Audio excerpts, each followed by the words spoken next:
তৃণমূল ও বিজেপির সংঘর্ষে উত্তপ্ত হয়ে উঠল বরানগর। শনিবার সন্ধ্যায় গোপাল লাল ঠাকুর রোডে প্রচারে বেরিয়েছিলেন তৃণমূল প্রার্থী সায়ন্তিকা বন্দ্যোপাধ্যায়। অভিযোগ, সেই সময় দলবল নিয়ে তাদের উপরে চড়াও হন বিজেপি প্রার্থী সজল ঘোষ। দুপক্ষের মধ্যে রীতিমতো হাতাহাতি বেঁধে যায়। তৃণমূলের অভিযোগ, বহিরাগতদের নিয়ে এসে মহিলা ও কর্মীদের উপরে হামলা চালিয়েছে বিজেপি। বিধানসভা ভোটে বিজেপি হারবে বুঝেই চোরাগোপ্তা আক্রমণ করছে বলে দাবি সায়ন্তিকার। তবে সায়ন্তিকার সমস্ত অভিযোগ উড়িয়ে দিয়েছেন বরানগরের বিজেপি প্রার্থী সজল ঘোষ। পাল্টা তৃণমূলের বিরুদ্ধে বিজেপি কার্যালয়ের সামনে জোর করে পোস্টার লাগানোর অভিযোগ তুলেছেন তিনি। হট্টগোলের মধ্যেই নিজের মোবাইল থেকে দুটি ছবিও দেখান তিনি। একটি ছবিতে দেখা যাচ্ছে কার্যালয়ের সামনে বিজেপির পোস্টার, অন্য ছবিতে সেই কার্যালয়ের সামনেই লাগানো রয়েছে তৃণমূলের ব্যানার, ফেস্টুন।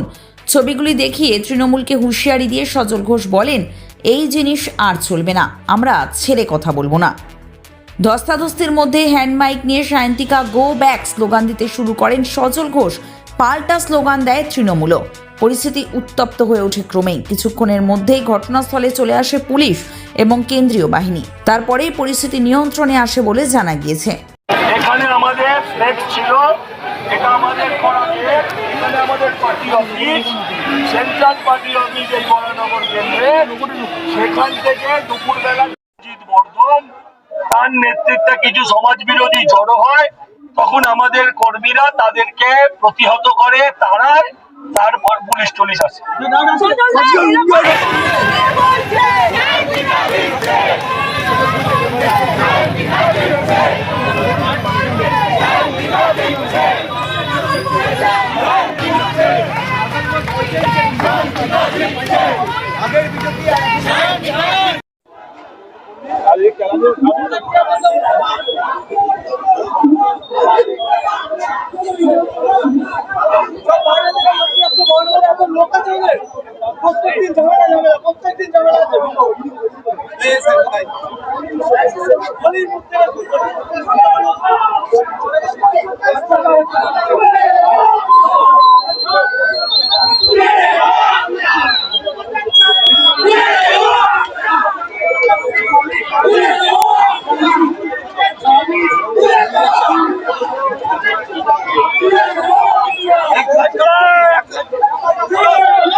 একটা প্রতিবন্ধী ছেলেকে বিজেপির লোকেরা মেরেছে।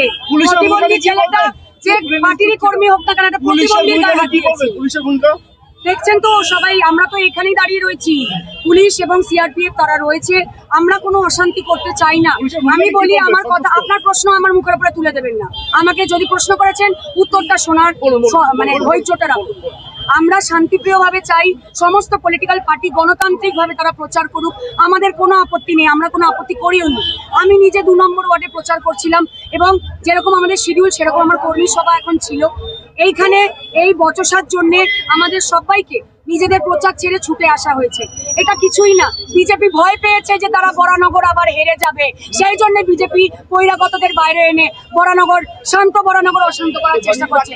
এর জবাব বরানগরবাসী ভোটের মাধ্যমে দেবে। নির্বাচন কমিশনকে অভিযোগ জানাবেন? অবশ্যই জানাবো, অবশ্যই জানাবো। তারা দেখুক এবং তারা স্টেপ নিক। যে একজন নির্বাচন কমিশন স্টেপ নেয় কিনা দেখি, যে একজন প্রতিবন্ধীর গায়ে হাত দিয়েছে, দেখি একজন নির্বাচন কমিশনের স্টেপ নেয় কিনা। অবশ্যই বলবো, অবশ্যই বলবো, অবশ্যই বলবো, অবশ্যই বলবো, অবশ্যই বলবো। এবং প্রথমে আমরা পুলিশের কাছে এফআইআর করব এবং ইলেকশন কমিশনের কাছে আমরা জানাবো। স্কিল ইন্ডিয়া প্যারামেডিক্যাল ইনস্টিটিউট, নিজের ভবিষ্যৎ গড়ুন নিজের প্রতিভা দিয়ে। এই প্রতিষ্ঠানটি ভারত সরকার কর্তৃক স্বীকৃত। এই প্রতিষ্ঠানে প্রদান করা হয় বিভিন্ন রকম টেকনিক্যাল, ভোকেশনাল, মেকানিক্যাল এবং প্যারামেডিক্যাল প্রশিক্ষণ, যা স্কিল ইন্ডিয়া বা ভারতের জাতীয় দক্ষতা উন্নয়ন মিশন কর্তৃক স্বীকৃত এবং অধিভুক্ত। মাত্র 2000 টাকায় করুন ফেলবোটমি টেকনিক্যাল কোর্স, তার সাথে আবার অ্যানাটমি এবং ফিজিওলজি কোর্স করুন একদম নিঃশুল্কে। ব্যারাকপুর সহ পশ্চিম বাংলার বিভিন্ন জেলা পেরিয়ে গুজরাট, বিহার, আসাম এবং অন্ধ্রপ্রদেশের মতো ভিন্ন রাজ্যে নিন আমাদের পরিষেবা। যেখানে বিভিন্ন রকম প্রশিক্ষণ নিয়ে নিজের ভবিষ্যৎ উজ্জ্বল করছে অসংখ্য যুবক যুবতীরা। বিশদ জানতে আজই যোগাযোগ করুন স্কিল ইন্ডিয়া প্যারামেডিক্যাল ইনস্টিটিউট, একটি ISO 9001-2015 সার্টিফাইড MSME নিবন্ধিত ডিজিটাল ইন্ডিয়া এবং মেক ইন ইন্ডিয়া নিবন্ধিত প্যারামেডিক্যাল ইনস্টিটিউট।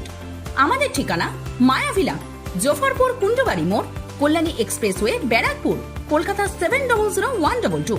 কল করুন 7003847374।